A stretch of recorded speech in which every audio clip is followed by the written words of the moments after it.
Hey guys, it's Bryan. It's Barry. It is Nate. Channel manager Bryan today. Yeah, bro, we swapped. And welcome to the Collecti-Bros podcast.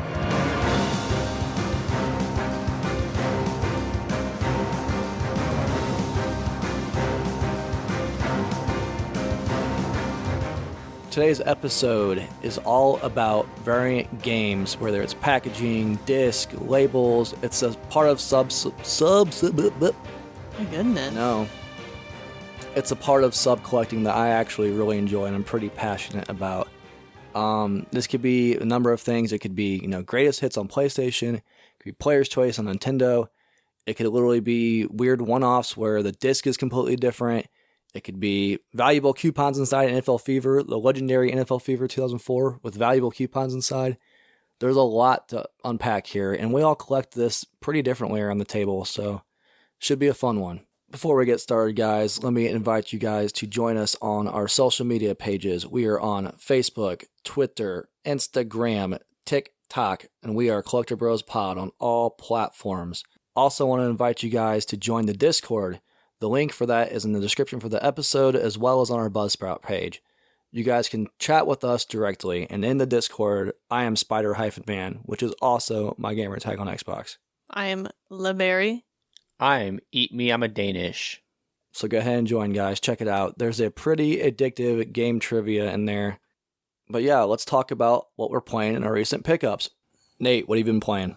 I've been blasting through Final Fantasy 16. Actually, not blasting through. I've been taking my sweet time with it because I'm thoroughly enjoying it. But as we record this, I literally have the last cinematic on pause right now, my PS5 in rest mode because I had to come record this. So technically, I beat Final Fantasy 16, but I'm getting through that last cinematic. Wait, the last cinematic before or after the boss? I just decked him in the face. It's like, it's over! And decked him in the face. And that's when I paused it. So. Oh, no. Yeah. So. I would have waited. I would have been like, bro, push it back 30 minutes to finish it's all right. it. We had stuff to do. The immersion's broken. Yeah. It's all right. Well, it's like the whole new world's being made. So, but yeah, playing that. Also been playing the Quake 2 remaster. It's fantastic. It's everything that we see all these remasters coming out and being remade. It's what we should be getting with the remaster. Like, has new stuff in it, but it stays true to the old game. They did do the graphics up, but it still looks like Quake 2. Still plays like Quake 2. What I think's interesting is a lot of the stuff was like old files that they found through I almost said Bethesda Archives, but id Archives. And like, for example, they didn't implement the enemy AI as much as they wanted to when the game came out originally, but they found those old files and re-implemented into the remake. So the enemies attack different, they move different. So like specifically the guys that have like the spikes on their arms that like were just kind of annoying in the original. They're like tough as hell now because they have like this jump attack that wasn't in the original, but it still feels like it belongs. There is some balancing issues with that. Like they became kind of fodder, but now they're like one of the hardest enemies in the game, honestly. But really enjoying my time with that. Comes with all the expansions, and it comes with Quake 2 64, which is a real treat because a lot of people haven't played that one, myself included. So, and then there's just like the last year's Quake remaster, there is a episode specifically made by Machine Games on there too that is just apparently supposed to be a horde mode. There's so many on steroids, but I'll still play it. It's Quake 2, love it. So that's what I've been playing lately. As far as pickups, nothing too crazy. I did get a decent little clearance haul at Half Price Books, and I was like killing time to pick up my wife from work, and just some stuff I needed for my shelf. Nothing really too wild. I didn't have Uncharted 2, which is weird, because I really like Uncharted 2, but so I went ahead and picked that up for $1. Can't really complain. I'm not one to buy too many times of the same game for different systems, but when it's Dragon Age Origins, which is arguably my favorite game ever on PS3, I didn't have the SKU, went ahead and bought it for $1. Picked up Trials Fusion on Xbox One for $2. I enjoyed the Trials series. Didn't actually play that one, so I'm happy for that pickup. Rugby World Cup 2011 on a 360. Don't see that game a whole lot. It's the NTSC SKU, which is pretty uncommon. So for $5, I said, yeah, give me that. And then I will probably end up selling or trading this, but it's a sealed copy of Skyrim for $2. So I know it sells for more than $2. Grade it, bro. Yeah, no. Grade it. Won't be grading it. As far as new releases, I did get Day of the Tentacle remastered on Xbox from Limited Run, and I got Doom 64. I got the retro edition and the normal standard edition because it's Doom. I'm buying everything of it. So those are my pickups. Nothing too exciting, but you had a way better clearance haul than I did recently, Brian. How about your pickups and playing? Yeah, I had a nice little Walmart score. Just kind of stumbled across it. It wasn't even the video game section. It was just in the electronics clearance. But got Fire Emblem Warriors for Switch for $10, like brand new. It's freaking rad. Found Barry a copy. Not to spoiler her pickups, but also Persona 5 Strikers on PS4 for $5. Like I'm not turning that down. Like brand new game for $5. Come on. And I don't know what I'm gonna do with it because I already have it on Xbox. But Back for Blood on PS4, it was literally $250. I don't know. Maybe I'll get it graded. Gem Mint near 999. But now I'll probably trade it, honestly. I had a really cool score at the local game store. Something I've been looking for that completed one of my Castlevania games. I'm super excited about that. They had just the box and the manual for the Castlevania double pack, and I've had just the cartridge forever. And it's in beautiful shape. It was already in a protector. I had a 20% off coupon, so I was like, yeah, I'm about it. I'm picking that up. That's hands down the coolest thing I got. I got X-Men on Game Gear complete in the box. It was super cheap, so anything Marvel Comics related in video game, I'm picking up. It's an exclusive title also, technically. I got one of the last F1 games. I know last time we were talking about I had that little F1 excursion. I got 2014, so I still need 13s, which is the ultra expensive one, but that's the last one I need. I also picked up another kind of uncommon Xbox 360 game, Blitz the League 2. It's a mature rated football game. If you guys remember NFL Blitz, you don't have any rules basically, but this one has LT on the front, Mr. Cocaine himself, so it's pretty sweet. I'm excited to play that one. It's one I always wanted to play, never gameflied it for whatever reason back in the day, but I'm actually going to play that one. And then also Rambo, the video game on Xbox 360. It is exclusive to the PAL regions, but I actually found a copy of that just randomly in a store, so I was like, okay, like I already have it on PS3, but as an Xbox collector, it's one of the few PAL exclusives on the 360 era, so snagged that. And then lastly, finally came in after it feels like, months of waiting for these limited run games. But I got the Teenage Mutant Ninja Turtles Shredder's Revenge, I don't remember what they called it, like the big deluxe edition, the limited edition one. It has the games on card, but it's on card like an old Playmates Turtles action figure from the era. Just came with so many cool extras. It's got an exclusive Shredder figure from like the Playmates era, which is the real reason why I wanted it. It's modeled after the in-game model, so it's like the same mold from the Shredder figure from the Playmates line, but the coloring and things are different on it. It's got a steelbook, it's got stickers, it's got a VHS box that's modeled after the old cartoons. Like, it's just a really cool little set. Super thrilled to get that. But Barry, what have you been playing? Well, I already know the answer, but tell us about Baldur's Gate 3, Barry. I mean, I've got other stuff to talk about. I know, but I'm living vicariously through you for Baldur's Gate since it's delayed on console. I'm trying not to talk about it too much, but at least with you guys to not spoil things. But I've had I think it was 3 weeks in between my summer and fall session, and I just I went pretty hard on games. So I've played and beaten Bugsnax, Spider-Man Miles Morales, Ratchet and Clank Rift Apart, which I platinumed that one, and Tales of Arise. I played all those. The time I just got done Final Fantasy. Yeah, I like No Life a lot. And then I was going to wait for Baldur's Gate on the PlayStation, but I found out that it's not crossplay, and some people that I was interested in playing with was PC, and I was like, oh, I don't think my PC can run it, and my processor's a smidge under, but I was like, all right, it's fine. It's $10 cheaper on PC. Sorry. Yep. For console people, that kind of sucks, but it's $60. I was like, okay, so I picked it up. My PC can run it. I mean, as far as pickups, that's the only thing I've bought in the last month. I think my Crisis Core PSP finally came in the mail. Yeah. So I finally got that, but I've only bought Baldur's Gate, and I have put, I think I'm at 80 hours, which is nothing compared to some people. Well, at all. Kind of restarted. Well, no, that's 80 hours total. Okay. So, okay. The story on this game. First off, I think this is the best game I've played in the last 10 years. Nice. And for this game to appeal to such a wide variety of people is unheard of, because this game is so specific towards D&D players and RPG and CRPG players, which a lot of people who you think of the masses who want to play video games, CRPGs are not high on the list. They're not easy to get into. They're not easy to understand. And just seeing the amount of people from all different walks of life, I suppose, who are interested in games, like be so sucked into this game is so odd. It's so weird to me. It's crazy to think about like some of the people who are playing this who are like, I've never played an RPG or CRPG, and they're just like sinking 10-hour sessions into it like crazy. I mean, the D&D crowd's like super happy with it. I think it's based on 5th edition rules, if I'm not mistaken, but if you're interested in the wildest review, go look at the Polygon review. You guys have seen that one, where the reviewer was basically like, I don't understand why there are dice in here. What's the point of this if I can just save and just reload? Polygon's just awful, but everyone's just like, oh.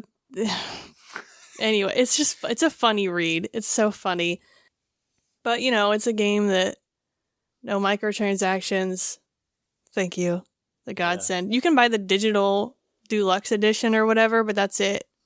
And anybody can upgrade to it. It's not like a storefront. You just get a little bit of extra stuff. But as far as like a storefront, there isn't anything. But as far as my playthrough, I was interested in the game, but I wasn't like sold on the game until I saw Hot and Spicy Carlac in a video, and I said, oh, I need this game. I was like, oh no. So I played the game. And there's 3 acts. There's Act 1, Act 2, Act 3. And once you get to Act 3, you basically get locked out of stuff. But as you progress through the game, it's really interesting because there's like characters or NPCs you meet that will, if you talk to them, they will be in the next act with a different quest, and it'll chain all the way through. And whatever choices you make in one, like you might not be aware of their repercussions like in later times of the game. And you can do things out of order without knowing. So I tried to go into this game completely blind. I was like, I don't want to know anything about it. I don't want to know repercussions of anything. I want to make my choices and like be happy with it. I'm a save scummer, like shoot me. But anytime I go into it, I hit that F5 button, and you know what? I'll reload if I'm fucking up, because I want my first playthrough to be like what I want the game to be. That makes sense to me. It's exactly what I would do. I'm a save scummer. Like I don't Especially play in, like RPGs like that big and like there's that much stuff going on. I'm a save scummer too. Yeah, same. Let's do it. Crucify me. I mean, you know, the argument is like people are like, oh, well, in a real D&D campaign, you can't do that. I said, all right, then. Like, D&D. I'm not playing a tabletop Right. D&D game. If my dungeon master says, hey, y'all, you can save scum, just hit F5 on the table. Like, I'm going to do it. So the game gives me the tool. I'm going to use it. Right. So I played all the way through 53 hours. I got all the way to the 3rd act when you finally get to Baldur's Gate. All right, you can get to Baldur's Gate in this game. Spoiler. It's called Baldur's Gate. But Carlac is over here talking to some lady that she had known from like 10 years prior. And this chick goes, oh, so are you two together? And I mean, immediately, like, between Carlac and like my avatar character, I was like, oh, this is it. Like, every choice I've made in this game, like, I need this long, because like we're used to long haul romances, right? Like you think about Mass Effect, you don't get anything until like the damn near the end of the game. So that's what, you know, same with Dragon Age. Like that's what we're kind of used to in that console player mindset. So I'm thinking like, oh shit, I'm finally here. This is it. I've done all of this shit. And then Carlac's like, ew, no, we're just best mates. And like, dude, the emotional crush I felt, I was devastated. I like literally sunk down in my chair. I about rolled off and cried in the corner. I just like stopped. I just took my hands up. I said, what the fuck did I do wrong? What did I do wrong? Because like I have done everything I possibly could do. My approval is 100. You can't get higher than 100. I'm like, this bitch over here hates me because I make every single decision to please this one character, and all these other people hate me. And I was like, what did I do wrong? I've never been friend zoned in my life before. I'm like, is this what this feels like? I'm like, oh my God. I'm crushed. I'm instantly like texting people like, what the fuck? So I was like, you know what? Forget it. So I looked it up on the internet, and you basically had to lock it in Act 1. So there's I don't really think Act 1's really spoilery at this point, but like there's a quest where you have to either destroy the druid camp or save the druid camp. And that's kind of like the big main quest of like that act, and sort of. So if you go rescue the druid that got captured, he's the one that everybody saw in the ads where you could fuck a bear. Like, that was him. His name's Halsim. So you have to go rescue him from goblins, and then when you break him out, he's like, yo, we gotta kill all these goblin leaders. If you're going the good route, you're killing all the goblins. So as soon as I got the bear out the cage, I said, fuck it, we're raiding this place, smashing everybody. A lot. And I'm the kind of person that when I get a quest, like, I'm doing that one quest. I don't like to deviate and pick up too much at a time. So that's just the quest I was on. It was the nearest one on my map. So I was like, all right, we're going to go do this one. Did it, came back to where, like, the druid camp, they're like, oh my gosh, you saved us. Like, thank you. Let's have a party at your camp. Hell yeah. And so at the party in your camp, before you go to sleep, that's when all your other team members basically proposition you, depending on, like, some of the choices you've made. But I didn't even have Carlike in my party. I didn't even get her until after all that happened. So I was immediately locked out of starting a romance line. And I went 53 hours into this game without knowing. So, like, as soon as that happened, I'm just sitting there and I was like, man, fuck all my decisions. I don't care about this playthrough. Like, I'm just going to be the shittiest person ever. And I was like, man, I got to get up and go get groceries. So I went to the store and I got groceries and I'm pushing my little fucking cart all like, me, like throwing stuff in my cart, like so mad. I'm so pissed. I am just like completely devastated, bro. I'm just like, all this fucking time wasted. Me, throwing a fit. I'm just pushing it. Shitty. And then I finally get back home and I was like, you know what? I'm starting over. Forget this. I'm starting the whole game over. So I started the whole game over and I didn't even have her quest up on the map yet, but I literally like knew where she was supposed to be. So I just walked my ass all the way up there to make sure I got her in my party first thing before doing anything. I was like, let me get the fast travel point over here and then we're going over here and I'm not messing this up. And so now that's where we're at. It worked. I'm fine now. Out of the friend zone. I'm out of the friend zone now. Oh, shit. That's my Baldur's Gate. Everyone has a Baldur's Gate story. But I'm really excited for it. it's and I think it's the best game to come out this year alone. Not to mention the last 10 years, because I think the difference between something like this and something like Zelda is the interest and the success of this has nowhere near nostalgia. Yeah. Whatsoever. I mean, you've got people who are interested in D&D campaigning as like a, that's the game format they like. Yeah, But as far as like Baldur's Gate and Baldur's Gate 1 and 2, like there's no Different, yeah. There's no nostalgia built up like something like Zelda. And so for this to be so insanely successful like it is and not have that tied to something like Final Fantasy or like Zelda or like Spider-Man, like, is it crazy to me? So I think this is just the next step that a lot of people aren't ready for. Baldur's Gate came out in 2000. Yeah. It's crazy. And this is different than Dark Alliance. Right. Sorry, Baldur's Gate 2, excuse me. Baldur's Gate 2 came out in 2000. The first one was 98. But yeah, so since 2000, So yeah, like there's forever. no built up anything for this game. I mean, people have a bad taste in their mouth for Dark Alliance, and I don't think they thought this was going to be good. Mm-mm. And honestly, the 3 years of beta was a great choice for them. And I think it speaks volumes to People don't like Dark Alliance. a lot of people don't like Dark It's Alliance. not great. It was the one that was on Game Pass. If you haven't played it, I suggest you try it. The combat is long. Like, you're going to be sitting there waiting to take your turns. Like, I don't know. Some of the complaints I see about this game are just unfounded. I'm like, do you understand what you're playing? Are you? A lot of that going around lately. This isn't the group for you. I don't know. Maybe you're just not the person. If you don't like turn-based games, then don't play a CRPG with a turn-based system. I don't know. Right? I mean, if you want to experience the story but not play the game, just go watch a streamer. Buy the game for a friend and go watch a streamer. I don't know. Like, you can experience the story still. And just hand it off to somebody else to play the game. That's I'm just living vicariously through you until it comes out on console. Because, I mean, the thing with this game, too, we talked about it a little bit this morning in the Discord, but, like, not even just for gamers and the stretch of people playing it, like, for the industry itself, it's such, like, a standout because, like you said, they released it in alpha and were like, hey, tell us what you guys want us to fix. The players, the people buying the game. And then they told developers, and then they gave the devs enough time to actually make it happen. Like, I saw people on Twitter, like actual game developers, like bitching about this, like, oh, this is going to set the standard for the industry going forward. Like, that's a bad thing. I don't get it. Like, what they It's didn't. not like they're not making any money. They're Oh yeah, didn't you say they made over like 10 years worth of movies? Like, it's Yeah, that insane. article came out where the HBO CEO, or not HBO, I'm Hasbro. sorry, Hasbro CEO said he's guessing this game's going to rake them in, more money than 10 years worth of movie licensings Nuts. and just the Think about license. like the Hasbro movie properties. We're talking like Transformers and like big franchises. G.I. Joe, which I mean, it sounds stupid, but like it made a shitload of money. They made 3 of them, 2 of them. So I don't know.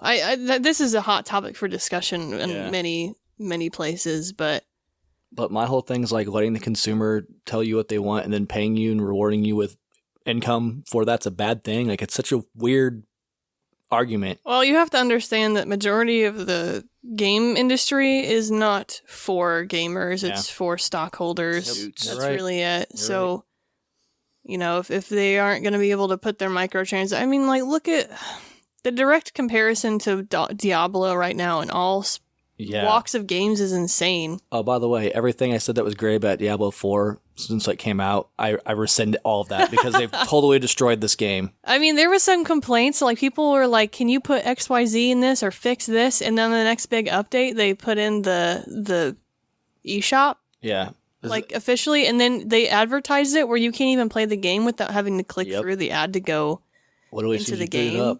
I mean, it's spreading everybody's builds. There's not even a button to click that says "Don't show this on launch." I would say it's so bad right now. It's just a 2K player. I'm gonna holler in really quick. There's a battle pass in this year's 2K coming out. So we're at for sports games. I'm like, excuse me. So they want you to pay your $70 for your game. They want you to put $100 into your My Player. Then they want you to buy a battle pass for $30. Like insanity. And then Baldur's Gate 3's like, nah, we're good.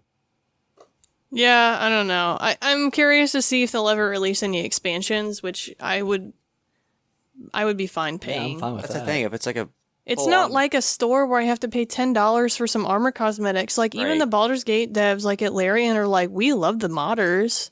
Modders, go do your thing. Like, there's already tons of mods out for this game to like add extra equipment styles in there that the game just doesn't include, or like new hairstyles. And Larian's like, hell yeah, dude. Go off, modders. Like, cool. That's how it used to be.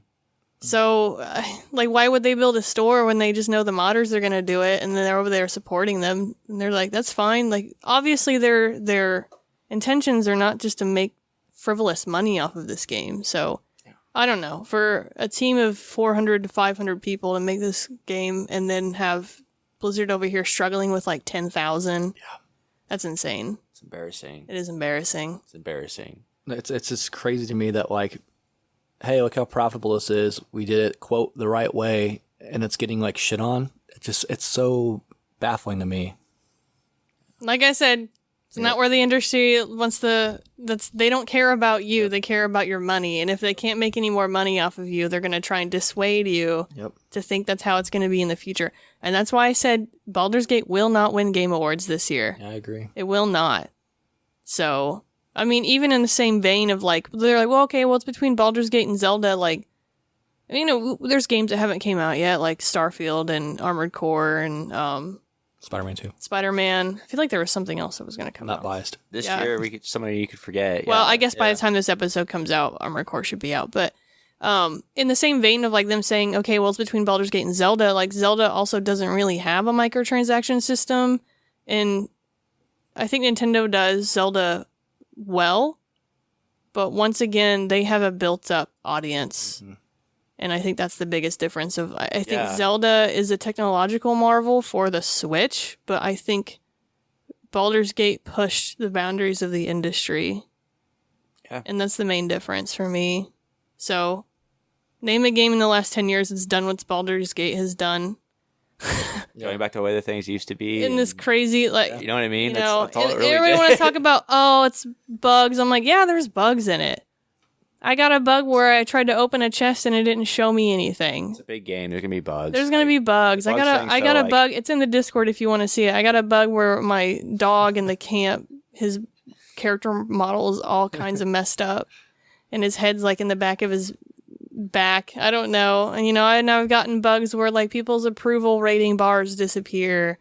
Like, whatever. But you know what I do is I just hit F5 and then F8 and load the game and it fixes it. Like, I don't know what to tell you. Like, we're not having problems like I did with something like, It's not Cyberpunk. game-breaking shit. Yeah, exactly. Right.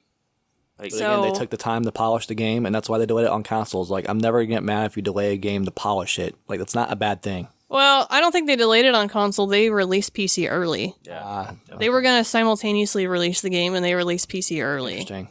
So, and I think that was smart because now they're figuring out where all the bugs are in the PC. They may be able to fix it for the console release as well at the same time. How dare they, dude? As far as Xbox, I think they're saying maybe next year, but like I said, it's hard to develop for the Series S and X at the same time. Yeah, it's bullshit. Fuck the Series S. So, but I will say, based on the computer's minimum requirements, like, you can run it, but it ain't pretty. Yeah. It'd be chugging. A computer over here blowing up. But yeah, it's Baldur's Gate and all the other 4 games I've been playing. Well played. Honestly, I've got probably 3 more playthroughs of this game I have planned. Nice. At least. My time is limited though.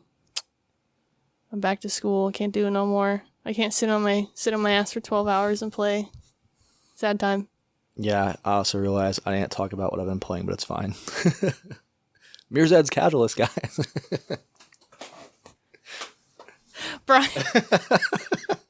Brian, tell us what you've been playing since you forgot. Yeah, Since you wanted to hear about Baldur's Gate so badly. like I said, I'm living vicariously. All the server closer games have been going on, so I've been playing those nonstop, and it hasn't been the best. But one that was actually kind of interesting is Mirror's Edge Catalyst. I know the Mirror's Edge fans kind of shit on that game because the first one's fairly beloved. Never played the first one. I just started playing this one. It's a really unique game. It's like a free running, like time trial / there's combat. It's unique and nothing really looks or plays like it. So I started that. I'm like maybe 15% through that, not very far. But that's the biggest standout. Other than that, it's the same stupid server closer bullshit. And then I got Final Fantasy installed. Yeah, it's the same server closer bullshit, but I saw you on Exoprimal and Call of Duty Oh yeah, today. I've still been playing Exoprimal, bro. Exoprimal's I try to at least play 1 match a day because it's kind of a grind, but the loop's fun. Like I've put 30 hours into it, I think. Like, I'm still enjoying it. I'm still having fun. They just released a bunch of like new mods for your suits. So all the suits play a little different now. I was about to ask, did they add anything since launch? They added a new mode, and then they added like variant suits, which they don't do a lot, but like it might be, it'll affect your builds, right? So a good example is the Grenadier, his like alpha suit, he basically can have like a mini nuke. So if there's a swarm, you can just launch the mini nuke and just like wipe them. It's a fun game, man. Like I said, I'm not sure I'd pay the $70 for it still, even after putting 30 hours into it, but it's like the perfect, like, I'm in 15 minutes to run a map. Like, the loop is addictive. I'm actually really enjoying my time with it. Game of the year. It does sound like a good Game Pass game and not really a buy it is. outright game. It's the perfect Game Pass game. Like 15 minutes to kill some dinos with your friends, laugh about it, because it's ridiculous, dude. Like literally a portal opens up and literally just watching raptors pour out of it like a waterfall. Like it makes you laugh every time it happens. Like I love it. It's fun. All right, guys, let's get into it. The main reason why I picked this episode is because this is honestly of recent how I've been collecting very heavily. A lot of these games that I don't own or I own most of the games I want to own. So this is a fun way for me to kind of keep grabbing stuff and keep adding the same copy of games that I love on my shelf. I know we all do it really differently too. I probably have the most sickness in terms of variant package collecting, but overall, is there any kind of highlights or anything you guys like going for? Or anything we can kind of make this a little educational if you want to sit there and talk about a specific console that you enjoy collecting for, or ones you hate, because I'm definitely going to talk about ones that I'm very passionate about not liking. Player's Choice GameCube. Excuse me. But yeah, Nate, do you have anything specifically you like going for when it comes to variants, or anything you want to talk about specifically? Because I could ramble for the whole hour if you want me to. I'm somewhere in the middle with you, or if it's something I really want, I'll pick them up. If I find them for cheap, and generally these are cheaper for some reason, which is a whole interesting can of worms in itself. So sometimes if I don't have a black label version or a normal version, I will grab one of the variant versions just to have one, and then depending on what it is, I'll keep it or upgrade to a normal copy, but Nate's always in the middle ground. I am. Yeah. That's what's Me and Bryan are on opposite ends of the spectrum. Yeah. Barry's the voice of reason. I'm the voice of sickness, and Nate's like, "Come on, guys, we can But move along." as far as like ones I primarily go for is platinum hits on the original Xbox because I am looking for a complete Xbox collection. So I do grab platinum hits when I see them primarily. Greatest hits on PlayStation 1 have a special spot in my heart because as a kid, that's how we got a lot of our games because they were cheaper and it was like exciting. Like you knew you were able to probably score one because they weren't full price. They were always really $20, I believe, back then. Yeah. So I getting remember- excited when a game that you wanted that you couldn't afford came out as a greatest hits was like something to look forward to as a kid. Yeah, I was like, I gonna can say, finally play this damn game because I couldn't afford it before. So I remember really, really wanting Medal of Honor, and like back then as a kid, you only got so many games. And I remember when Medal of Honor was the greatest hit, I was like, finally, Mom's gonna buy this for me. I get to play it. It was awesome, man. Greatest hits kind of started that really on the original PlayStation. I know Nintendo had Player's Choice and stuff, but that was a metric based on how many units were sold. It's also on PlayStation. right, What the? greatest hits. Yeah, I think it's 200,000 That's right, to yeah. hit a greatest hits banner. right. I'm sorry. Yeah, I could have phrased that a lot better in terms of like a reduced sales price. I don't think Player's Choice reduced the sales price, did it on Super Nintendo? I On believe they did. Super, I don't know about. I don't think Super. it. Maybe $10. I believe it I know like did. 3DS and stuff. It think it was $10 also. GameCube, I'm pretty sure. It was I don't the think same. it was as significant as what Right. PlayStation Not like- did. It just was like almost half It was more. It was $20. Yeah. Any greatest hits title brand new is $20. beautiful. Like pretty much you knew the game was going to be a banger too. There's exceptions to everything in life, but like if you were unfamiliar with the game, because back then, it wasn't like this unlimited resource. Like you look up on the internet, see people talk about it. Like this, some games were very misleading cover art, or it looked awesome, but if it had that green label, you're like this game is probably badass. So For the most part. That's what's cool about PlayStation though. I remember even PS4 games like Yakuza 0 when it came out, they had a greatest hits, and I was like, I want it. It's $20 for a PS4 game. Like, it's awesome nowadays. It's really cool that Sony kept that going alive. Nintendo, take notes. So those are kind of the ones I primarily go for. There are others in my collection. I have a little bit of everything, but I also like, if as far as primary, like I'm going to collect this if it's just a really weird variant, like a one-off. So I know like there's some games that it's second printings or whatever are better versions of it. They fix bugs. Like Blue Stinger's one on Dreamcast where you don't want to buy the first print because it's got a game-breaking glitch in it. So the second printing ones are significantly more. Is there a difference on the actual packaging for that? Like, how do you tell? There's numbers on the side or under the NTSC code. Interesting. Yeah, and it's got a different UPC. See, At that's least almost it's actually packaged differently. Yes, Right. thankfully. thank It's God. subtle, but Because there's some games that aren't, right? If you don't yeah, know. we've Yes, talked you run about into an this issue, before. yeah. Yeah. Just another PSP game that's like an RPG that's got problems. I think we talked about that a few episodes ago. But yeah, that's interesting. Barry, I know PlayStation specifically, you've been doing something a little different. I know, I don't want to speak for you, No, but I haven't been doing anything different. differently than I would handle it. I can't. Greatest hits are a bane to my existence. I Why can't is do that? it. I want my shelf to look uniform. PlayStation 3 has got me messed up. PlayStation 3 I've just given up on because you can't win. But PlayStation 2, and PSP, them green or red labels better be off my shelf. I've got one PSP red label and it freaks me out. I've got 5 left on PS1 and I think 4 on PS2. And I can't do it. They have to all be black. Or whatever color it is, I don't really care. Like PS4's blue. Have they done some greatest hits with red labels? Yeah, they have red cases too. I won't They're buy them. sick. I So won't the red- buy them. at I least- refuse. See, my thing with those, at least the case is red also. That's even worse. I think it looks cool. Ugh. It looks awesome. But then again, I have the wild rainbow unicorn shelf with different sizes, packages, Oof. colors. I have the same game next to itself. So the way I do my storage, let's just use Halo as an example because there's like 5 different variants for Halo.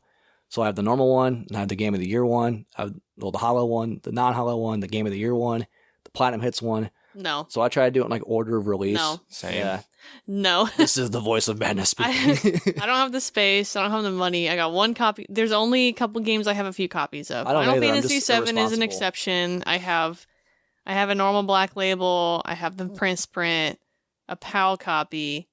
I'm looking for a greatest hits, and then I'll be done. But there's other variants within just that one where like they've printed the inside artwork differently, or they printed it wrong. Like when you open it up, there's supposed to be the front because it's a double disc CD, double wide. So it's not actually you pull the booklet out and it's the cover. The cover is inside of the plastic case. If you don't know how CD cases work, you have to pop a plastic piece out to get to the cover art.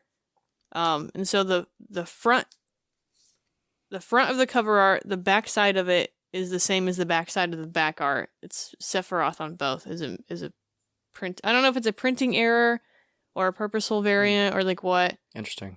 I don't believe the discs have any various discs in that one because I've been trying to look it up. I think if it is a variant disc, then it is a misprint disc, but they didn't do like silver and white. I think like Final Fantasy VIII did. Okay. I think Final Fantasy VII is supposed to be all the same. Interesting. So it's a true misprint. I think, yeah, I believe so. Because there is a website where you can go and find all of the misprints that people have documented for 7 specifically, and they've uploaded pictures of them. There's a couple of them where their booklets got cut wrong or some crazy stuff like that. But Oh my God, it's like Pokemon cards. 7's the only one like I have multiple copies of like that. I can't even sit here and think of another one. I guess other than like Dragon Age and Mass Effect, but I just have one of each system. Just I guess, but they're all different too. Like my Xbox 360 ones are all the collector's edition. My PS3 one is the trilogy before we ever got, because we don't have Mass Effect 1 on PS3 by itself. Yeah.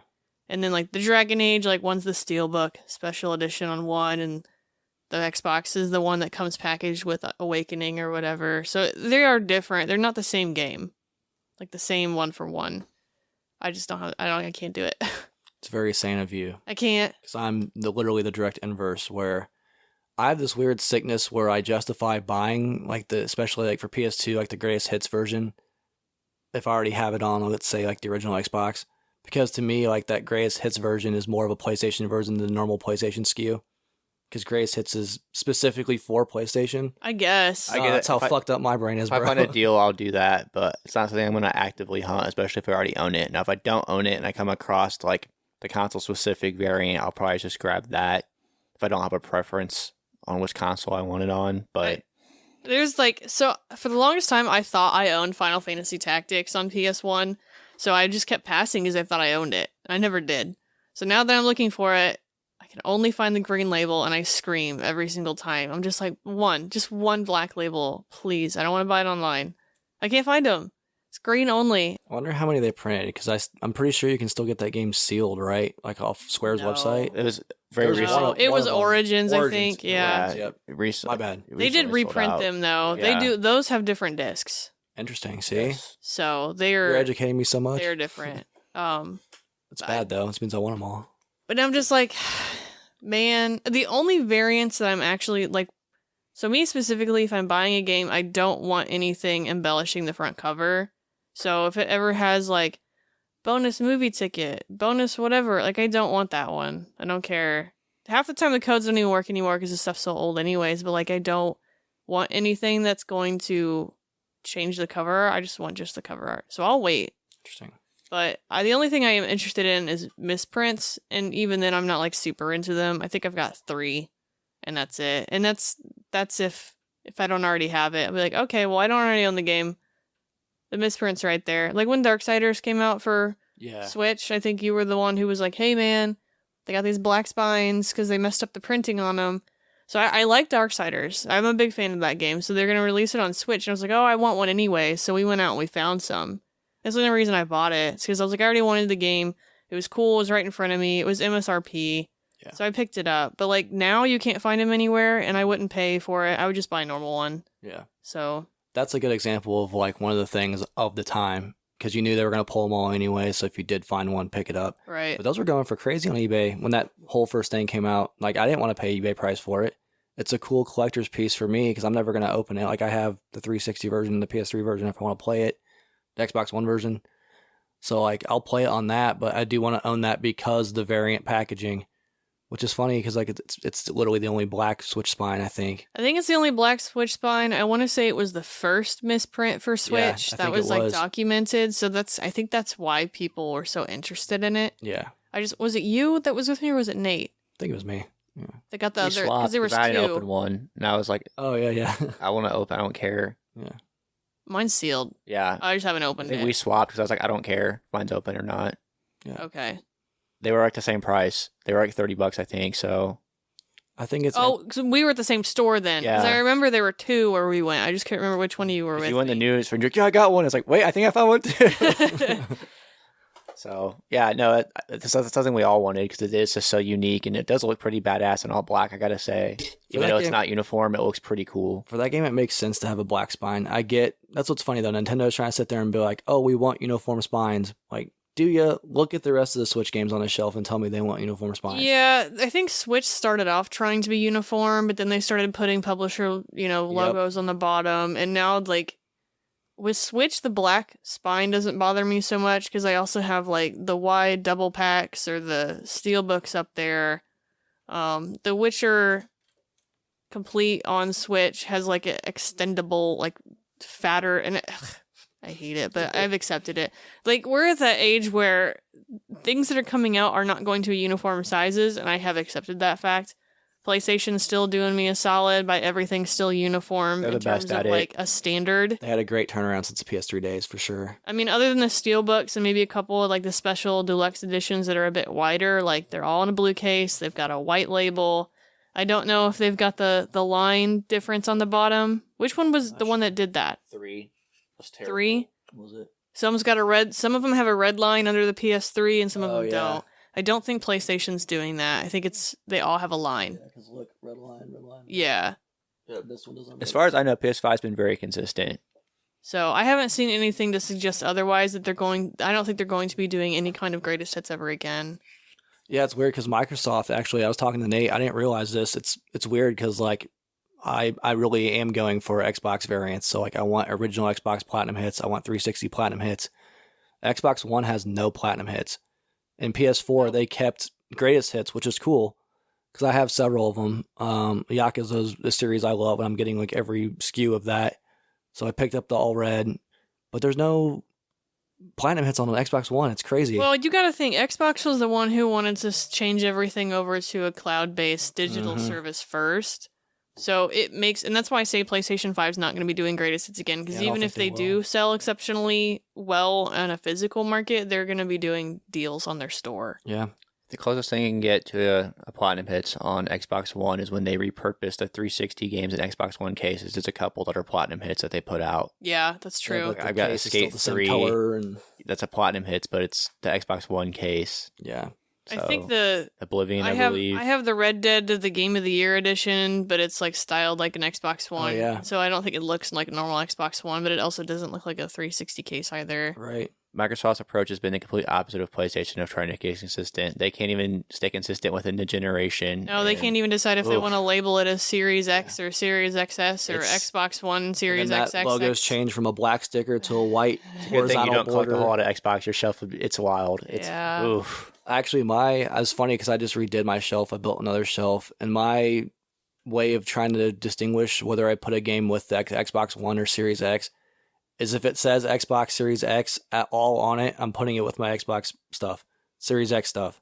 The problem is, a lot of these games, they're not like true Series X games. They just work on Series X. Yeah, so the example, Insurgency Sandstorm, it says Series X on it. So I'm like, okay, it's got an Xbox One and a Series X version on it. No, so I'm flipping through my app trying to find it, to put it in alphabetical order. It's with the Xbox One stuff, even though I filtered out the Series X. So it's a damn nightmare. So, as far as next gen, current gen, we're in current gen now. I can't say next gen anymore, but there are some, and I think specifically with Xbox, there are some that was I don't know how to explain it. Like Borderlands. Explain Series X? Yeah. Explain Borderlands because you know more about this Right, than I do. so- And like PlayStation has a similar one, but like not so much like yours. PlayStation makes it really easy just to differentiate to PlayStation 4. It's in a PS4 case. It's got a blue label at the top and it says PS4. The PS5 specific SKU for Borderlands literally says PS5 across the top. Right. So Xbox's approach is if it plays on the Xbox One and there's a Series X version available, you can automatically upgrade to the Series X version by just throwing the Xbox One disc into your Series X and it will download the Series X version. However, there's a version of Borderlands 3, the launch version that came out for Xbox One. All it says is Xbox One on it. Series X wasn't around yet. Then they redid it, and then there's one that says Xbox One/Series X, and then there's a Series X specific SKU Borderlands 3, which is pretty uncommon. Was that one a GameStop exclusive? Yes. Okay. Yep. I don't remember the exact subtext of it. It's like Ultimate something edition, because there's also an Ultimate edition that has the Series X and the Xbox One version on it. The Super Deluxe Steelbook Borderlands 3 is $15, and Your the Ultimate information's Edition incorrect. Series X is $60. Greatest hits. It's a sticker. It's a variant. It's a sticker. It's not on the actual packaging. If you open it, it's void. Yeah, but you're keeping your judgment sealed because of a sticker. Well, it's an error. It's different.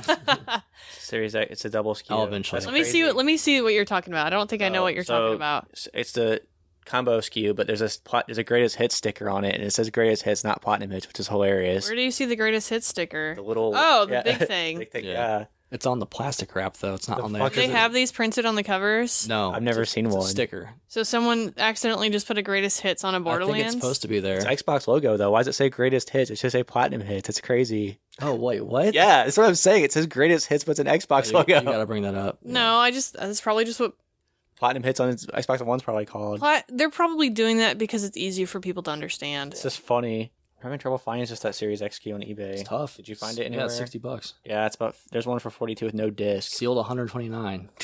Yeah.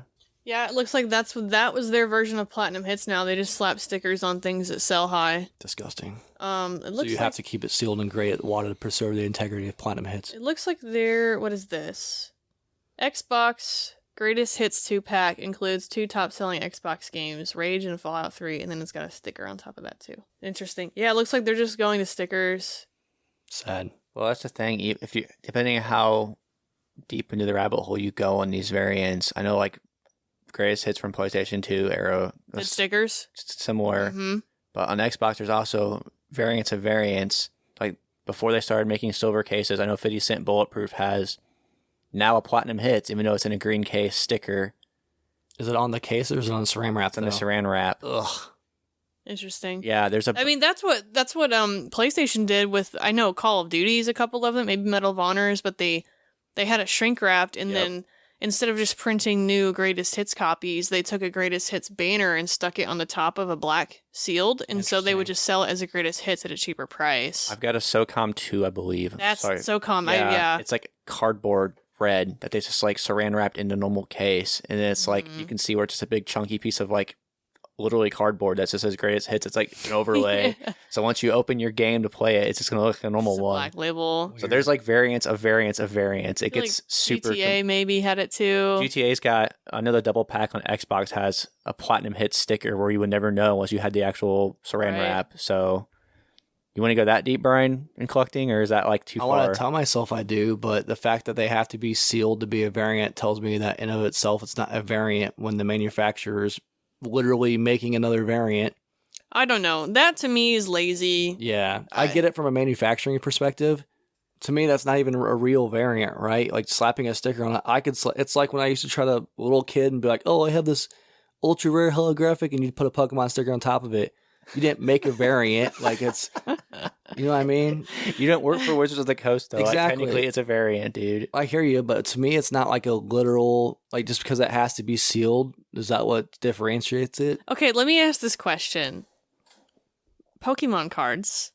If there was a special variant Pokemon card that was individually packaged with a specific sticker on it, would you consider that a variant?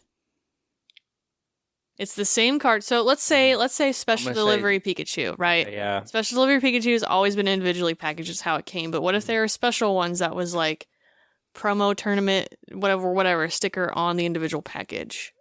Would that change it for you? My view with Pokemon is that if it's not playable, it's illegal, like, I don't count it, which is easier for me to do than games. I would say no, because it's in the same argument as I'm using for games. But would you want it? So here's where it gets I really wouldn't fun. get it. You ready for the long answer where it gets really messed up? So variants and stuff, my love / hate / curse of collecting for that started with comic books, right? So a very specific yeah. example I can think of is if it's in a poly bag and it's got like a card or a cassette sealed in it. Like to me, that's complete versus you take it out and then you don't have the card or you don't have the poly bag's But not what that's makes a it little complete, different though. though. I'm talking about you get a polybag comic Spider-Man that has a specific sticker on the polybag. Okay, so just that sticker There's nothing else differentiates it. inside except the same comic I book. gotcha. Okay. For the comic book, I would do it just because the way I collect Spider-Man is very different. I literally have to have everything as Spider-Man, and I'm kind of in the same boat for games, but I don't think slapping a sticker on it for a game constitutes as a true variation because once you open it, All right, but oh, never mind. No, I was I gonna get what say you're saying. let's slap a Best Buy exclusive. see, that's where it gets Missions tricky. on though. it. Right. So That's the where it thing gets is, tricky. it's not a different UPC, so it's not a new SKU, but it is a packaging variant. Yeah. And here's Yeah. the thing is, there's people that we dabble in packaging variants. People that are collecting those are like, they've been doing this, and this is like the last few things they're hunting down is like certain sticker variants and stuff. Like that's a whole other level. That is like deep, dude. Like I think it's really cool. I admire the people that like have the dedication and willpower to like sit there and look through thousands of the copies of the same game, hoping they find one sticker variant. Like I know I'm looking for a Grand Theft Auto double pack platinum hits, and it's distinguishable once you open the damn double pack. But that's a pain in the ass enough. I can't imagine just trying to sift through and find a sealed one.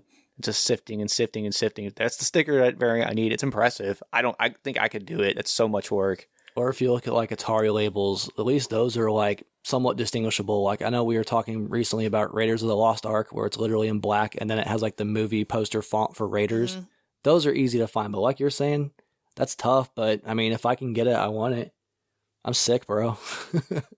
It's almost like a full-time job just to find some of these variants because it's not like people were collecting really back then. But my thing also though, that's literally on the packaging. So if it's literally the saran wrap's what makes it different, to me that doesn't count almost. Like honestly, I mean at that point, why don't you just keep repackaging it? What if you keep it in the shipping container? Is that a variant? I mean, at that point, is it a publisher's variant or is it a GameStop slapping a sticker on the Right. variant? Because here's a good example. So Far Cry 2, I have 3 copies of Far Cry 2 on 360. I have the base one, I have the Best Buy exclusive one, and the GameStop exclusive one. They all have slipcovers, and on those slipcovers it'll say like Best Buy survival map included or something like that. It's not on the game packaging, but when you open up the packaging, it's got like a slip or something in it. So to me, that's close enough as it counts because the overlay is part of it. I mean, they printed a slipcover for Right. it, though, right? Right. That's not saran wrap. I Exactly. feel like that's different. That's what I'm saying. So like And it's that's got a about- different UPC. Yeah. So it's a slippery slope, man. Like you can literally fall down and go as deep as you want, or you can be a middle ground person like Nate, or you can be completely sane and want everything to look nice like Barry. So do you guys think that variants like this are going to catch on and be as collectible as like Black Box or Nintendo? I think it'd be the same market where it's 4 or 5 losers trying to inflate a market and manipulate people into thinking Ouch, that thanks. they're rich because they have a Mario 3 in a box and they think it's worth thousands, where it's one of the most common games ever made. I think there's certain people that love collecting so much that will pay a little more for these variants, Me. but I don't think that's the thing. Don't know why you know- that was so funny to me. The thing is, it's like I'm a realist. You say that, but it's like, dude, okay. So if there's what's a game you really want that you don't have? What's you got Steel Battalion recently? So like, Yeah. let's say a blue button Steel Battalion. Yep. If there's a blue button Steel Battalion sitting there, or a 50 cent platinum hit sticker still sitting there, which one are you picking? You're picking the Steel Battalion every time. Well, yeah, but These still are so low priority for you. If you're diseased enough, you either have I'm not talking about sticker steel. I'm talking about printed on the cover, Yeah. Oh, you're Best talking about Buy just normal exclusive variants, mission, okay. Yeah. like normal Give me variants. those. I went off on a The tangent. one, I'm the sorry. Hellboy that includes the movie ticket, Yep. like printed on there. I Are don't- those going to be as relevant as first print Zeldas or blue or relevant. Black Box or no, whatever? but for me personally, right now, and the main reason why I picked this episode, honestly, because this is something I'm enjoying collecting with the market being so crazy as it is right now. This gives me something to like when I go out to these local stores and find something different. Oh, so like my last pickup was literally Mass Effect Platinum Edition, Platinum Hits with the 2-disc, Fallout Game of the Year, Best Buy or GameStop exclusive, and DMC Devil May Cry Walmart exclusive. Like they're all literal packaging variants. And it's because they're cheap. It's something I can grab that's different, that's fun. Because the market's crazy right now, bro. Like I have most of the games I want. And like this is something I can keep collecting and keep actively looking for things for at an affordable price point. That's why it's fun for me. I don't quite think it's going to dictate the same because the NES people that are going for these crazy variants they've soaked up and dried that market out completely, where it's already taken dips. So they're trying to find artificial fluffers, and I don't think there's any game like that's come out let's say like post PS1 era that has been quite as influential enough to have like this variant is going to be the defining game of that generation. Like, I just don't. There's more of them produced than there was back then. Every generation we get, there's more and more stuff printed, right? Not now. Well, Yeah. Now's where I think this it is going to generation get was a shit Not for now. sure. I'm talking not now. You have to put your mindset in 20 years. 20 years from now. 20 years from now, the people who are collecting Xbox now, that's the console they started on, 360. That's their NES. I think they're not going to people buy are gonna NES want the clean black ones. box variants. I think people are going to want, like Final Fantasy 7, let's use it for an example. I think people are going to want the black label, even though there's less of the green label of Final Fantasy 7. I think the black label is still the more desired one. Symphony Night, same example. There's less of the green prints, but people want the black prints. That's why it costs more. I don't think, even though they're technically more rare in quotations, I think people want that classic presentation. People want them because the green ones are ugly. I love the green ones, but They're it's just weird. ugly. The green doesn't bother me so much, and it might be because I grew up with it, and like they do have a sentimental like attachment to where it's like this reminds me of my childhood. I will say Sony thought they were ugly too because they're like, we're going red. From here going But- forward. The red I can handle more. You know what? I can handle more. You know what I can't Bright handle? green. Oh, You know what gets me? GameCube player's choice. I don't know why. It's just something about that neon yellow. Like I get eye strain immediately when I see it on my Bro- shelf, and I'm like, bro, ugh. Sony had to switch over because Xbox came out and their whole brand was green. Right. They had to switch. Yeah. I find it funny that PlayStation has kind of migrated from black, which they never did. They did blue over in Europe, Yeah. but they were always black here. Their greatest hits were red, which I would have thought would be You blue. would think, right? And then they moved over to PS3, still kept the black and then the red, and then now they've got blue labels, which is why like I'm looking at mine. I have a blue on the very I got a blue PS3, I got a black one, I got a red one and a short thing that says PS3. I got the tall ones in the red that say PS. Actually, none of the tall ones in the red. But the red ones are the short and squat squares. I got a yellow one because it's Japanese. It's You do too got much. tall red. PS3's cursed, bro. Dude, it's messed up. So like I feel like the later releases of the PlayStation 3 is when they switched over to the blue. Yeah. And then we get PlayStation 5 and they went white. I mean, you guys have no consistency, but consistency at the same time. It's so strange. Isn't it weird how, like, when video games first started getting put on shelves, like big box PC and Atari, it was literally like the Wild West as far as presentation on your shelf. And then it got very uniform, and now we're back to just being like, F it, make a box, make a display. And then Full circle, baby. And then PlayStation 4 is like, oh, thank you. We all finally have blue labels with blue boxes. And then they're like, do you want a white line under your tag or do you want a not white line? Which one do you want? You can't get away from it. Collecting problems. I don't know how much variation there is in 360, but like it doesn't seem like too much other than platinum. No, really, hits. it's like platinum hits, and then if you have a weird size box, obviously, like I have a Soldier of Fortune Rambo DVD combo, like that kind of weird packaging, one-off stuff. What goes I'm saying through. is like The white label on the side, there's some that have like rings, like almost like water Oh, rings, yeah, I and then there's forgot some that are about just that. all white. What? So there's a lot of different. So, like, they're hard, see- it's subtle. So like, hold on, let me see this. Here's another so here's an example. If you look at the side of Last Remnant, see how it's got like that wave Oh, pattern? this was before they got Oh, rid right. of the. Yep, When did that one come I out? forgot about that. 2008. At least they still line up. Oh, of course you picked one that doesn't have a date on the back. Another one right next to it. What is this? What did you do?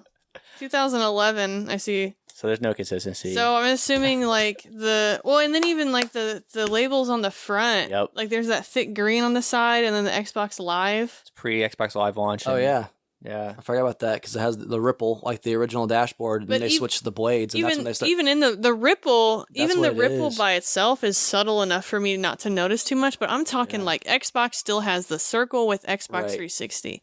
PlayStation is either PS3 in a rectangle or PS3 red in a square. So then It's Xbox so One different. also on the vertical part, it'll say Xbox One, and then later releases will just say Xbox.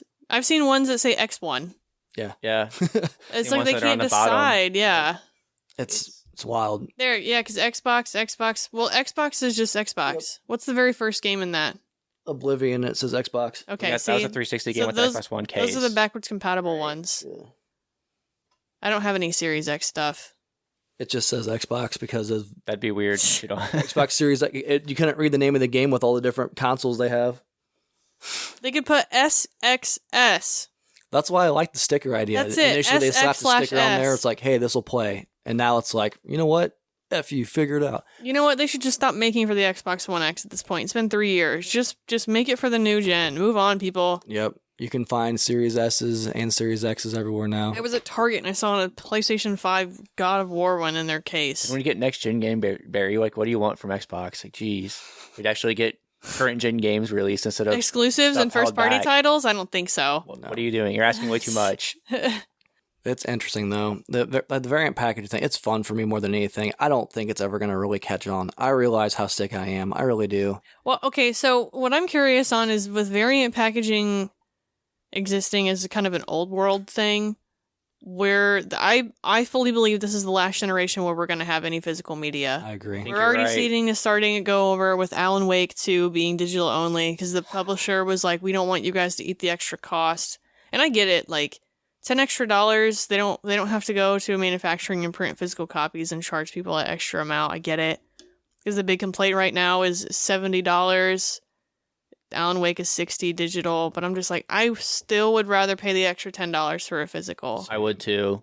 I think we're unfortunately starting with Sonic. We're in the minority. Yeah, now, we're a dying breed, so it kind of sucks. So like now, 3 generations from now, when everything's always been digital, like, are people going to go back and look for those Walmart stickers or the Best Buy stickers maybe. just to do something different? Yeah. I mean, that's why I started doing it. Been doing this a long time, and just to have something different to collect, I will say it's kind of like- refreshes you. So PC games pretty much been digital for Ever a at this long, point, 3 or 4 generations, literally. You have your exceptions every once in a while. Like I know Yeah, there was some on 360 era. I did Yes, see a 3 era. Overwatch physical copy for PC. Usually it's just like you open the DVD case and it's just like a code you enter though. I've got a It's not couple of those, it's yeah. Even rare when then, there's a it's still game. physical. Right. I got a So couple of those. Yeah. yeah, I know like we found like a Black Ops 4, I think. It was like, what Okay, the hell? all right. I will say I don't know what the last printed physical CD, disc, DVD need to Right. play the game was. I don't know. It's few and far in between. But my point was like, people have pretty much accepted like, hey, PC games cost less because you don't have to buy packaging, and it really caught on. And like, it's definitely dominant on PC that it's digital at this point. Your marketplaces like Steam and GOG, and like, it's a weird time where you can think like, all these stores like Targets and Walmarts are going to have eventually weed out these game sections. It's like, They've already started. you're going to buy codes from them, or like, is it going to be like you have to Dude. get that consoles No. marketplace? No, and so it's when I like went to really, pick up I my think they're going to Diablo. cut them off entirely. When I went to go pick up my Diablo yesterday, I was like, I'll swing by the Switch section, see if they've got, the Best Buy exclusive limited run stuff. Dude, they literally have a section of just digital codes. You pull the card off of games, like a whole section. like back when you're buying. Yeah. Oh, you're like pre-ordering a digital code? No, it's like just games that are available that you can just buy the code, enter the code, and you own the game. So that's what's gonna, I think, eventually replace, because the shelf space is like what, arguably at retail what you want. This takes up no space to have literally 50 games in a 4x4 foot section of just card holders, Yeah. of just digital codes on it. I mean, GameStop's going back to buying retro stuff again. Yeah. They're saying they're going to be buying retro stuff, and I'm like, you are years late. This isn't like to recover your business. Like, you guys are realizing that you can't use the used game market anymore. Yeah. Yep. So, Times are definitely changing, man, and it's weird having such a love for this that one day it's not going to be there. It's a weird thing that we do. I'm like, on one hand, I don't hate it, and one hand I do. Like, I'm a physical collector. I want the physical stuff. That doesn't mean that I'm never going to be able to buy a physical game, because there's so many from Right. 30, 40 plus years. We'll never grab them all, right? There's so many. And then with the new stuff coming out, buying a game for $60 out the gate and not having anything in my hands kind of sucks, but Mhm. Things. the sales are pretty good.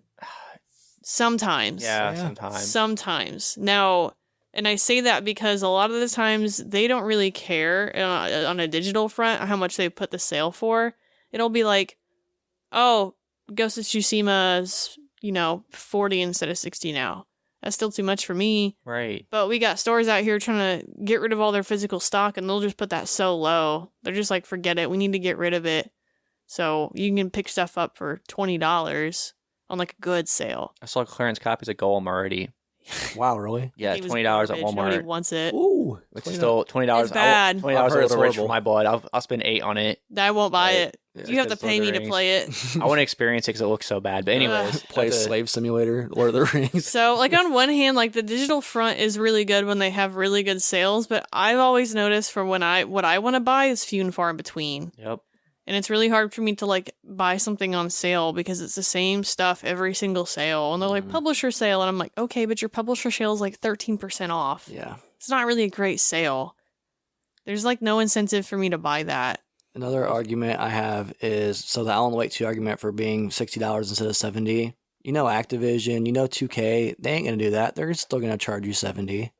You know what I mean? What are you talking about? If they release, let's say next year NBA 2K24 is digital only, right? They're not going to be like, oh, we're going to save you $10 and charge you $60 for it. They're going to make you pay $70 still. Well, yeah, Call of Duty's because gonna make you companies pay don't 70 care. still. I mean, Blizzard's already proven that. Yeah. Blizzard doesn't care about people complaining about their store prices. Right. You know, Diablo Immortals made $100 million on the first so day. profitable, yeah. So wild. They don't care. Same deal with what's going to happen with Diablo 4. They have no care in the world that their armor cosmetics are $20 a pop. They don't care because people are still buying them. Yep. That's how it's always going to be. We're going to have to get over it. Like, I'm sorry. Yep. I'm a little tired of people complaining about things being $70. Like, I don't care. That's just where we're at. It's not going to get cheaper. Mm-mm. That's what happens when you live in a capitalist world is highest profits. We're never going to go back down to games being cheaper. Nope. So No. just, you know, As many people. I'm sorry it sucks, but there's it does. no logical way it could happen. As many people and as long as it takes, and is like future oriented, sales data driven that these companies are, that they have to charge the prices they do. There's no way you can come out. But that's the frustrating thing. I remember, so I know you're not a huge sports gamer, and this is a whole other topic. I don't mean to like spiral, but the ESPN games came out to compete against the EA Sports games. They're like, we're going to make these $20 because it's the only way we have a chance of selling enough. And it's like, we'll never get that again, where it's like someone can offer a competitive game for less. We No. just can't do it. We're just priced out of it. And if they do, I have bots set up in Discord servers where it'll ping a bot when sales go on, and it'll be like, oh, for example, God of War on sale at Best Buy for $30, and then a couple minutes will go by and it'll be God of War on sale on Amazon for $29.95. Like they're Yeah. not making it cheaper to be competitive. They're gonna drop them by like 2 cents. Yep. That's it. If one site goes on sale, another site will price match it for X amount of time and then go back to normal. Yep. So, I have a question for the table. Yeah. We were talking about kind of these variants dying out. What do you got? I don't know the information in front of me, but what do you guys think like the last greatest hits or like platinum hits game was that was made? Because we've already experienced it, right? the last That's a one good I point. remember was Horizon Zero Dawn. Did that come out after God of War? 'Cause I've seen a God of War greatest hits. That was going to be my answer. I wonder if Let we me can look it up. It's got to be a PS4 game though, right? Like That's true. We've probably already experienced it. we've didn't already even found know the last one probably exists already. until Nintendo makes Just Dance 2014 for the or 2024 for the Wii. I mean, as far as like yeah, I mean, also granted, I don't know which one came out first, Horizon or God of War, but it also could be, doesn't Right, matter at the which same one time. came out first, one could have been greatest hits after. right. It's got to be one of those last like PS4 bridge games that came out before PS5 that were like either God of War or Horizon. There's actually quite a few on, Gran Turismo. quite a few on PlayStation 4. A lot of them are Asia only. Really? So that's cool. Greatest hits specifically. Interesting. Double variant. So are they like games that came out here or just Asia specific games? Asia specific greatest hits. Double variant. Let's go. So like for Yeah. example, Evil Within greatest hits is Asia only. It's crazy. No idea. Far Cry Primal Asia only. Wow. Yeah. So those are kind of those So are fun to run there into. is a master list. You just would have to know which ones came out when. Some of them did just a red banner. Some of them did the whole banner on top red that wrapped around. I think that Nintendo did it best with Wii. They didn't change the spine. It was still the normal spine. And then when you'd pull it off the shelf, it would have the red border. Oh, yeah. on top. Like yeah. it was like a frame. a ribbon almost. Yeah. It was the whole thing around it. Yeah. So the whole cover, like you could tell this was a player's choice, but like when you put it on the shelf, it looks like a normal game. That's cool. So it's a good compromise. on one hand, like it makes my shelf look nice, but on the other hand, like I don't want player's choice. So when I go out there and I pull a game and it pull out something and it ends up being like Wii U did the same thing. The Wii U. So when I was going for Wind Waker, like there's 3 different Wind Waker covers. I wanted the gold one because that's the one I like the most, and I kept pulling the stupid player's choice ones. I'm like, I don't want this one, but it would look the same on the spine and tricked me. Wii U had enough sales in anything to make a greatest hits. Zelda. Bundle with the console. Yeah. Everybody that bought the console bought the Zelda one. I don't know how many it was for Wii U. It wasn't a lot, but I know 1,000. for a fact. 20. I know for a fact. Wind Waker got it. Yeah, that's pretty cool. I'm And then gonna- the NES Classic Remix got it too because I have that platinum or whatever the hell they call it. Player's choice. Player's choice. Yeah. That's crazy though. I didn't even think about that, Nate. We literally probably already experienced it. Yep. Oh, they were Nintendo Selects. I'm sorry. Nintendo That's Selects. right. Yep. There were. So here's okay. There some that were released in Europe and Australia. The complete North American Player's Choice for Wii U. If you're interested in getting a complete set, it is Donkey Kong Country Tropical Freeze, Just Dance 2015, Legend of Zelda Wind Waker HD, Lego City Undercover, NES Remix Pack, Nintendo Land, Pikmin 3, Sonic and All-Stars Racing Transformed, and Super Mario 3D World. 9 games. That's it. Interesting. That'd be Those a are fun all little player's set, though. choice. Like, There are... That's a fun little subset. There's more in here that, like, Europe only got Captain Toad. Australia... Yeah, it's an easy subset to complete. Let's go. It looks like Australia didn't get anyone by themselves, but, like, we Party U, Europe and Australia shared that, but we never got it North America. The list for the Wii is much bigger. But even the Wii is really small for US. Interesting. It's probably 10, if there's that. probably shovelware that could have qualified for it, too. No. Dude, there's so much sales on Wii. Like, it sold so much. Are you kidding? Mario Kart Wii didn't get a player's choice in North America. Wow. That's a choice, right? That's not like it's a didn't I hit a don't know. number. We got it in every other region except the US. How? I don't know. I don't know what the We're stipulations. too busy Yeah. bowling. So yeah, I was too busy bowling. That's crazy. I mean, Oh, you mean Wii Sports? We got it Greatest here. selling game of We all got time. Wii Sports in Europe, but Australia and South Korea didn't. That one deserves greatest hits, platinum hits, player's choice, player select. Was All right. Dreamcast with the orange? I'm gonna tell like a you this. Stars. I'm gonna tell you this one title that got a player's choice on the Wii in Europe, and I don't think you would have guessed it, but it's Red Steel. I was gonna say Red Steel. Red Seriously, Steel. I really was because it was like one of the only games at launch that was like adult oriented. Red Interesting. Steel. I was like, They made a would sequel. have never guessed so- it. My fitness coach, Europe only. Huh. needed it here. Nobody bought that. Nobody bought that here. They were like, forget it. We don't need that. Explains a lot. That's crazy. Yeah. So So yeah, that's another kind of segue. How do you guys feel about regional variants? regional variants. Yeah, so let's say, for example, like I've picked up a couple of Japanese PS3 era games because the box art's different. I'm not talking about just the logo or just the spine. Like the actual cover art's different. So for me, I kind of want both versions. I know Pick them Nate, up when you're they're kind of- cheap. Yeah, because I think some of them are really cool cover art. Like some of them we got robbed on, and you see like the either the PAL or the Japan cover art, and you're like, wow, this is superior. We didn't get robbed on Mr. Mosquito though. I was gonna say we got no, a we big didn't foot, get robbed bro. there. It's all about perspective. Some See, I people think like it's the all foot about better. price for me. If I find it for a good deal, and it's a lot of the variant stuff, it's if I'm not finding something I'm actively looking for, and I'm like digging and I find a variant, I will pick it up. It's not. I don't hunt for a lot of them unless they're like platinum hits. So So where I have to draw a line in the sand somewhere, and for me, if it's an exclusive, I'll pick it up. Like I picked up a Japanese Killzone Shadowfall because it's an exclusive for PlayStation, and I was like, cool, I can get every SKU for this. Hypothetically, does that have a different cover? no, See, that's a problem. but yeah, for me specifically, if it's an exclusive or honestly like everything Xbox, original Xbox, that's what I'm actively going for. So I will pick them up. Recently, I ran into the issue with 007 Agent Under Fire. I have the US release. I have the Platinum Hits US release. And then the last variant I need is the Xbox Classics is what they called Platinum Hits over in PAL regions. So I need a Xbox Classics version of that game. And what sucks for this is the game's really cheap. Like I can get it on eBay for like $5 or $6, but shipping for the region specific stuff will kill you. It's like $30 to ship it. That sucks. That's a hard pill to swallow, just to have a game I already have 3 copies of, to get the 4th one. That's why unless I'm like actually rummaging and I happen to stumble upon something, I'm not going to go and spend $35 on that when I can go buy pretty much a new game for $35. Like, I think it's really what your goal is. Because like for me, I'm going to have to, if I want every original Xbox game, I'm going to have to do it. I'm not going to find any of those laying around here. your line is farther down the sand than mine, friend.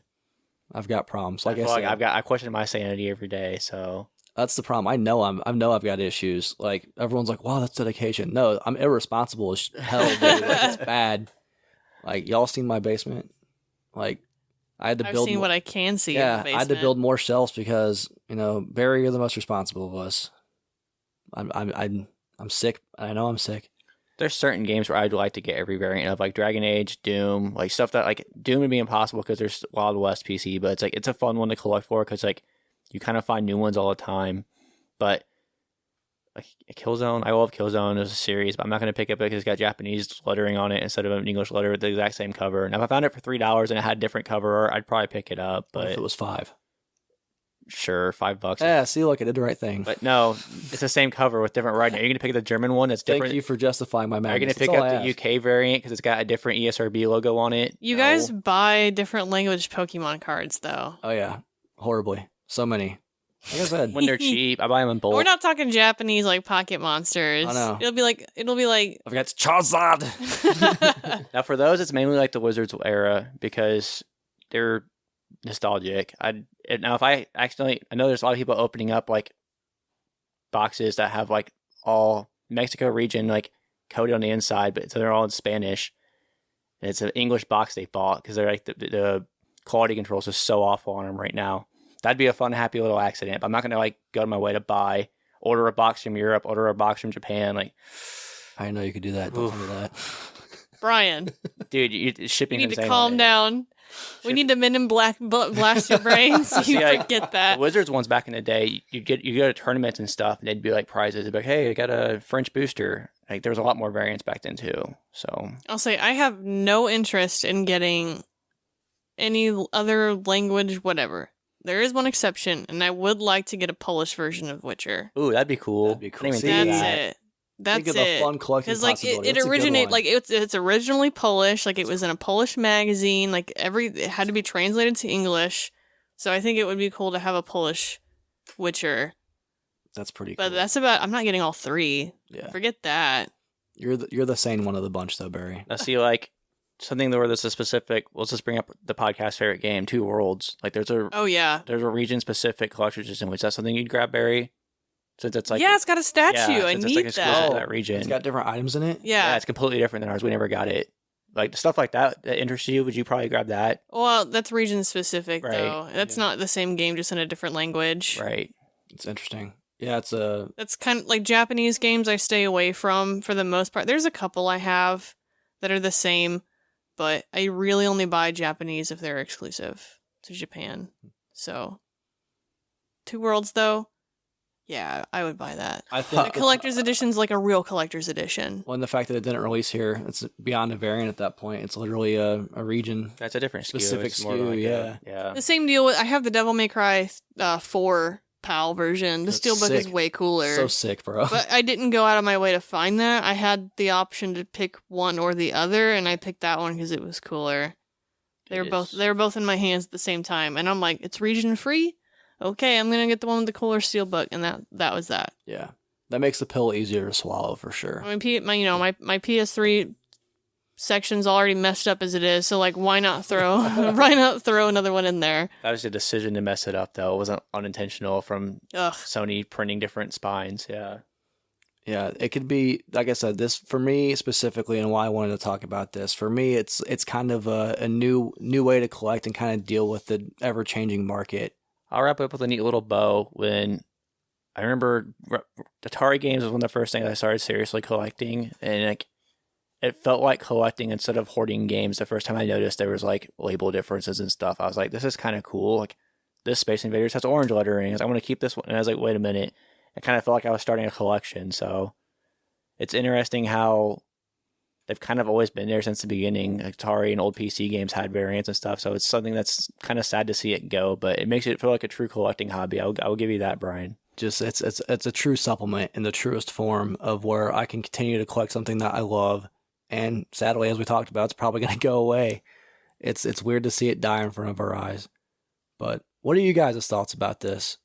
Let us know on our social media. As we said previously at the beginning of the episode, I'm not going to do that to y'all. Chat with us in the Discord. Please. Send me a picture of your favorite variant.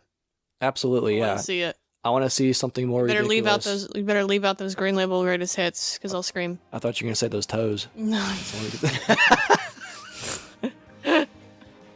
There's variants of the greatest hits. Some cool ones. I know, like the Tetris Evolution's a pretty unique one. If y'all drop green greatest hits labels in the Discord to troll, that's fine too. Yeah. I like the green one. I'm going to upload a couple of just weird, unique ones I have. I think the NFL Fever valuable coupons is just, it's even though I found 2 more recently, but just weird stuff like that. This is something I really enjoy about collecting, and it's kind of the way that I've gone in recent years. So let me see what y'all got. Let's chat.